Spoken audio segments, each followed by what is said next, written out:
Do I have to have a hardship to short sale? Mike Wrigley, certified default advocate, distressed property expert, and short sale specialist here. Many times we get asked that very question.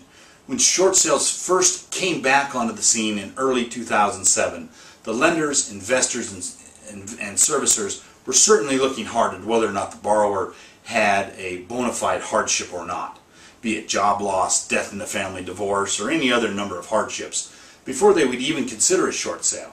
Today, the market is very much different, with the only real hardship being that the property is 30, 40, or maybe even 50% or more upside down, with little or no chance of the property ever being worth what you paid for. The investors are looking at one thing and one thing only, and that is, where will I lose the least amount of money? The lender will consider and approve the short sale if the answer is they will lose less on a foreclosure than they will on a short sale. Pure and simple. You see, it's all about the money. It always has been, it always will be. No matter how much the government gets involved and tries to influence the servicers and the big banks, they are still private, for-profit companies whose only responsibility is to the board of directors and the shareholders. They're not owned by the government. Their job is to make a profit.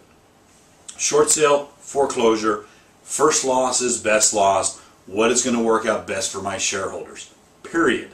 So to answer the question outright, the only hardship you really have to have is that you owe more than what your home is worth, and you've decided to no longer live there. Period.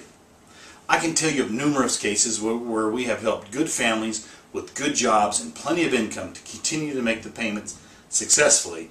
We've helped them complete a short sale, walk away from the unpaid balance with no obligations to repay that unpaid balance, and avoid paying income taxes on the forgiven debt. It's that simple. If you owe more than your home is worth, that is your hardship. Everything else is just helps strengthen the case. For information on your particular case, call me today for a free, no obligation consultation. Call me today, sleep better tonight. You'll be glad you did, and thanks for joining us.